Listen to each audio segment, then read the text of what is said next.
Welcome to tales of Hollywood. इस film के आगाज में हम एक स्कूल को देखते हैं जहां एक लड़की जिसका नाम रोज है उस स्कूल की सबसे अच्छी सिंगर है। सब घर जा चुके हैं लेकिन रोज अभी भी गाने की प्रैक्टिस कर रही है। इसकी दोस्त डायना उसे घर चलने के लिए कहती है लेकिन रोज और प्रैक्टिस करना चाहती है। डायना घर के लिए निकलती है तो उसे कॉरिडोर में एक साया दिखता है लेकिन उसका चेहरा नहीं देख पाती और वो आगे निकल जाती है। वही रोज जो कि गाने की प्रैक्टिस कर रही है उसे एहसास होता है कि इसके पास कोई है जिससे वो बहुत ज़्यादा डर जाती है और कॉरिडोर की तरफ भागती है। तभी एक म्यूजिक नोट्स का अपना इसकी तरफ उड़कर आता है और इसके गले में गड़ जाता है। इसके बाद उसे वही आकृति दिखाई देती है जो कि इसकी दोस्त डायना को दिखी थी। अब इसकी नींद खुलती है। वो अपनी क्लासरूम में बैठी हुई है। सबसे पहले वो अपने गले को चेक करती है। उसे लगता है कि शायद उसने कोई ख्वाब देखा है। और जब वो सीढ़ियों से नीचे उतर रही होती है तब उसे एक टीचर मिलती है जिन्हें वो गुड मॉर्निंग विश करती है लेकिन कोई जवाब नहीं देते। रोज को कुछ समझ नहीं आता। तभी ऊपर से एक पानी का एक कतरा जो कि इसकी आंख में गिरने ही वाला होता है, उसकी आंख में वो पानी का कतरा नहीं गिरता बल्कि इसके जिस्म को पार करके नीचे गिर जाता है। इसके बाद वहाँ से दो और लड़कियाँ गुजरती हैं जो इसके बीच में से गुजर कर आगे निकल जाती हैं। रोज समझ जाती है कि कुछ ना कुछ गड़बड़ है। वो अपनी क्लासरूम में जाती है जहाँ वो अपनी फ्रेंड से पूछती है, क्या तुम मुझे देख सकती हो, क्या तुम मुझे सुन सकती हो, लेकिन इसकी बात का कोई जवाब नहीं मिलता। रोज को लगता है कि वो कोई ख्वाब देख रही है और जल्दी इसकी नींद खुल जाएगी और सब नॉर्मल हो जाएगा। तभी उसे अपनी बेस्ट फ्रेंड डायना का ध्यान आता है। वो डायना से मिलने के लिए स्कूल से बाहर जाने की कोशिश करती है लेकिन वो बाहर नहीं जा पाती। वो समझ जाती है कि वो यहाँ पर फंस चुकी है। उसे नीचे डायना नजर आती है जिसे वो जोर से चिल्लाकर आवाज लगाती है। डायना अपनी दोस्त से कहती है, मैंने किसी के चिल्लाने की आवाज़ सुनी है, लेकिन डायना के अलावा ये आवाज़ किसी ने भी नहीं सुनी होती। वहीं रोज़ अपनी म्यूज़िक टीचर से भी बात करने की कोशिश करती है लेकिन इसका कोई फ़ायदा नहीं होता। वहीं डायना को दिखाया जाता है जो रोज़ को ढूंढ रही होती है लेकिन रोज़ उसे कहीं नहीं मिलती। वो उसे कॉल भी करती है लेकिन रोज़ कॉल रिसीव नहीं करती। डायना जब अपनी स्पीच रिकॉर्ड रूम में होती है तब उसे फिर से रोज़ की आवाज़ आती है जिससे वो डर जाती है क्योंकि उसके आसपास कोई नहीं होता। रोज डायना को समझाने की कोशिश करती है कि तुम्हारे अलावा मेरी आवाज़ कोई नहीं सुन सकता, लेकिन डायना बहुत ज़्यादा डर जाती है और वहीं घर चली जाती है। जिसके बाद उसे मेडिकल रूम में ले जाया जाता है। वहाँ पर भी उसकी रोज़ की आवाज़ सुनाई देती है। रोज़ उसे कहती है, तुम डरो मत, मैं रोज़ हूँ, मुझे सिर्फ तुम ही सुन सकती हो। ये सब कुछ आज सुबह से मेरे साथ हो रहा है। कल रात को भी तुम्हारे जाने के बाद मेरे साथ कुछ अजीब हुआ था। अब दोनों कॉरिडोर में जाते हैं जहाँ पर डायना रोज से कहती है, मैं मानती हूँ तुम मुझे दिखाई नहीं दे रही हो और मैं सिर्फ तुम्हें सुन सकती हूँ लेकिन तुम मर गई हो, ये बात मैं नहीं मान सकती। इस पर रोज कहती है, मुझे कुछ समझ नहीं आ रहा कि क्या हो रहा है। डायना कहती है कि मैंने भी कल किसी को कोई कॉरिडोर में देखा था और वो हमारी म्यूज़िक टीचर थी। इस बात पर रोज़ कहती है कि हम इन पर शक नहीं कर सकते। वो हमेशा मुझसे अच्छे से बात करती है। इतना ही नहीं, उन्हें गले का कैंसर भी है। वो तो ज़ोर से चिल्लाकर बोल भी नहीं सकती। तभी दूर म्यूज़िक टीचर को दिखाया जाता है जो कि क्लास में अजीब सा रवैया कर रही होती है। स्कूल ख़त्म हो जाता है और डायना अपने दोस्तों के साथ वापस चली जाती है। तभी उसे रोज़ के चिल्लाने की आवाज़ आती है। डायना दौड़कर अंदर जाती है। रोज़ उसे कहती है कि हमारी म्यूज़िक टीचर के साथ ज़रूर कुछ हुआ है। वो जब लोग क्लासरूम में जाकर देखते हैं तो उन्हें टीचर का फ़ोन मिलता है। दरअसल टीचर की मौत हो चुकी है। जिसके बाद वहाँ पर पुलिस आ जाती है लेकिन पुलिस के पास कोई सबूत नहीं होता कि टीचर को किसी ने मारा है या खुद उन्होंने ऐसा किया है। उधर पूरे स्कूल में इस खबर को लेकर गॉसिप्स फैल जाती हैं। तभी वहाँ पर क्लास में एक लड़की एंजिला को दिखाया जाता है। उसे देखकर सब बातें करते हैं कि ये लड़की बहुत अजीब है। कल ये स्कूल भी नहीं आई थी और इसके और म्यूज़िक टीचर के बीच अजीब से रिलेशन थे जो कि अच्छे नहीं थे। असल में म्यूज़िक टीचर एक लेस्बियन थी। ये बात सुनकर एंजेला छत पर चली जाती है जहाँ पर उसे डायना मिलती है। वो डायना से पूछती है कि क्या तुम्हारी दोस्त मर चुकी है। इस पर डायना कहती है, तुम्हें कैसे पता चला। एंजेला कहती है कि बचपन से मुझे ऐसी आवाज़ें सुनाई देती हैं जो किसी और को सुनाई नहीं देती। पहले तो मुझे सब कुछ अजीब लगता था, बाद में मुझे पता चला कि ये आवाज़ें उन लोगों की हैं जिनकी मौत हो चुकी है, और मुझे रोज़ की भी आवाज़ सुनाई देती है। डायना उससे कहती है, अगर तुम्हें पता था तो तुमने कुछ क्यों नहीं किया? इस पर एंजेला कहती है कि मेरा इससे कोई लेना देना नहीं है। अगले दिन डायना फिर एंजेला से मिलना जाती है। एंजेला उसे बताती है कि तुम अपनी दोस्त की आवाज़ इसलिए सुन सकती हो क्योंकि तुम दोनों का बहुत गहरा रिश्ता है। जैसे जैसे तुम उसे भूलने लगोगी तुम्हें उसकी आवाज़ भी सुनाई नहीं देगी।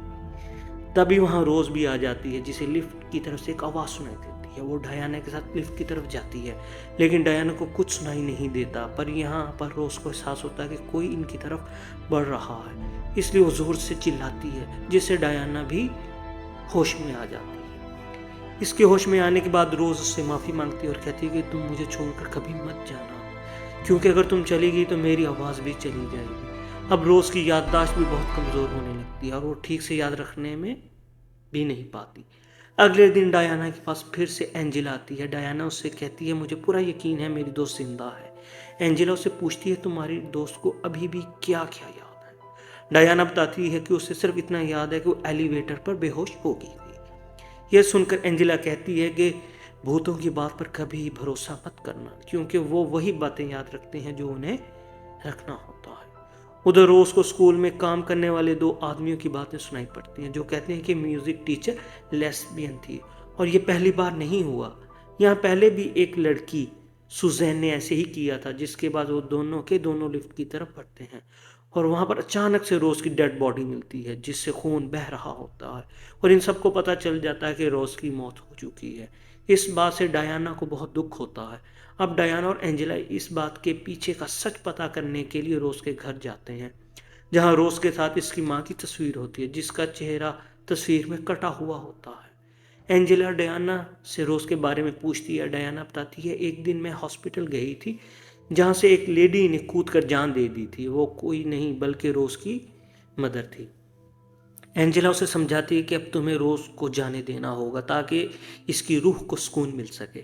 डायना भी इसकी बात मान लेती है, और अगले दिन जब स्कूल में रोज इससे बात करने की कोशिश करती है तो डायना ऐसे प्रिटेंड करती है जैसे उसकी बात नहीं सुन पा रही। डायना इसके लिए एक स्पीच भी रेडी करती है। वो एक बहुत अच्छा गाना भी बजाती है, जिसे सुनकर रोज हैरान हो जाती है और कहती है, इस लड़की की आवाज़ बिल्कुल मेरे जैसी है। लेकिन अभी भी डायना इसकी बात का कोई जवाब नहीं देती। रोज उसे कहती है कि मैं ऐसे नहीं जा सकती, मुझे अपनी मौत का वजह मालूम होना चाहिए और तुम मेरी मदद करोगी। डायना इसकी बात मान लेती है और म्यूज़िक लाइब्रेरी में जाकर इस लड़की का म्यूज़िक वीडियो निकलवाती है, जिसकी आवाज़ बिल्कुल रोज जैसी है। ये वही लड़की होती है जिसने पहले स्कूल में अपनी जान ली थी, जिसका नाम सुजैन था। असल में सुजैन और म्यूज़िक टीचर के बीच जिस्मानी ताल्लुकात थे, जिसे लेकर लड़कियों ने उसे स्कूल में बहुत तंग किया था, जिसकी वजह से उसने अपनी जान ले ली थी। ये सारी बातें डायना रोज को बताती है और उससे अब यहाँ से जाने के लिए कहती है। तभी वहाँ पर एंजेला आ जाती है और डायना से रोज के बारे में पूछती है। इससे पहले कि उसे कुछ बताती कि अचानक से लाइट चली जाती है और कॉरिडोर में उन्हें एक साया नजर आता है। ये दोनों वहाँ से भागती हैं और लिफ्ट का दरवाज़ा अचानक से खुल जाता है। डायना इसमें गिरने ही वाली होती है कि एंजेला उससे बचा लेती है और इनके पीछे वही साया खड़ा होता है। उन्हें लगता है कि ये उसकी रूह है, लेकिन असल में ये सुजैन की रूह होती है। तभी वहाँ पर रोज की आत्मा भी आ जाती है और सुजैन की आत्मा को रोकती है और दोनों जोर से चिल्लाती हैं, और माइक की वजह से स्कूल के सभी बच्चे रोज की आवाज़ सुन लेते हैं, जिससे सब बच्चे डर जाते हैं और भागने लगते हैं। इसी बात का फ़ायदा उठाकर एंजेला डायना को भी वहाँ से निकाल लेती है। तभी रोज के सामने इसका एक और साया आ जाता है, जो उससे कहता है, तुमने अपनी माँ को मारा था। लेकिन रोज इस बात से मना करती है, लेकिन वो साया कहता है, तुम अपनी माँ की बीमारी की वजह से परेशान हो गई थी और खर्चा भी बहुत ज़्यादा बढ़ रहा था, अपने आप से झूठ बोलना बंद करो। तभी रोज को याद आता है इसने अपनी माँ को छत से कूदने के लिए कहा था। रोज सुजैन की आवाज़ सुन सकती थी, वो लड़की जिसकी पहले मौत हुई थी। सुजैन के मरने के बाद जो म्यूज़िक टीचर थी, वो सुजैन की आवाज़ सुन सकती थी क्योंकि वो उसे बहुत प्यार करती थी। रोज़ और सुजैन की आवाज़ एक जैसी थी, जिस वजह से म्यूज़िक टीचर धीरे धीरे रोज़ की तरफ अट्रैक्ट होने लगी। ये दोनों करीब आने लगे, जिसके बाद सुजैन रोज़ से कहती है, म्यूज़िक टीचर से दूर रहो, क्योंकि अगर वो मुझे भूल गई तो मेरी आवाज़ कभी नहीं सुन पाएगी। लेकिन रोज़ नहीं मानती। इसलिए रोज़ रात को घर जा रही होती है तो सुज़ैन जो कि एक रूह है, वो इसकी म्यूज़िक नोट्स का पन्ना उठाकर इसके गले में गाड़ देती है, जिससे इसकी डेथ हो जाती है। और अब रोज़ को अपनी डेथ का वजह पता है, क्योंकि वो सुज़ैन वो लड़की है जिसकी मौत हो गई थी, इसके और म्यूज़िक टीचर के बीच में आई थी, जिस वजह से सुज़ैन की रूह ने उसे मार दिया था। रोज़ का साया उसे बताता है कि म्यूज़िक टीचर को भी तुमने ही मारा था, ताकि तुम्हें सुज़ैन की रूह से भी छुटकारा मिल जाए। और ऐसा ही हुआ। म्यूज़िक टीचर के मरने के बाद तुम्हें सुज़ैन की आवाज़ कभी सुनाई नहीं दी, और इस तरह से रोज़ को सब कुछ याद आ जाता है। और अब इसका साया उससे कहता है कि डायना तुम्हें भूल गई तो तुम उससे कभी बात नहीं कर पाओगी। इस बात से रोज़ बहुत ज़्यादा डर जाती है। वो चाहती है कि डायना उसे हमेशा याद रखे। वहीं डायना म्यूजिक रूम में जाकर रोज का गाना सुनती है, जिससे उसे उसकी बहुत याद आती है और उसकी रूह से बात करना चाहती है। एंजेला वहां पहुंच जाती है जहां रोज की रूह होती है। वो रोज को पता है कि एंजेला उससे डायना से दूर करना चाहती है, इसलिए एंजेला को मार देती है। इसके एक महीने बाद डायना की मदर ने इसका एडमिशन दूसरे स्कूल में करवा दिया होता है, पर जहाँ डायना के सामने खड़ी होती है तो वो अपने आप से कहती है, डियाना एलिवेटर यानी कि रोज़ अब डियाना के अंदर से उसकी रूह के डियाना के अंदर आ चुकी है। उसने डियाना के ऊपर पूरी तरह से अपना कब्जा कर लिया है। दरअसल रोज़ ने जब अपनी मदर को ऊपर से कूदने के लिए कहा था, जिस वजह से इसकी माँ की मौत हो गई थी। इसके बाद इसके अंदर गिल्ट आ गया था और इसी गिल्ट की वजह से उसे मल्टीपल डिसऑर्डर की बीमारी हो गई थी। इसीलिए इसने सब कुछ किया होता है, यानी कि इसकी दिमागी हालत पूरी तरह से कभी भी स्टेबल नहीं थी। इसके साथ ही ये फिल्म यहाँ पर ख़त्म हो जाती है। उम्मीद करते हैं ये कहानी, ये फिल्म आपको पसंद आई होगी। चैनल को लाइक करें, सब्सक्राइब करें। बहुत शुक्रिया।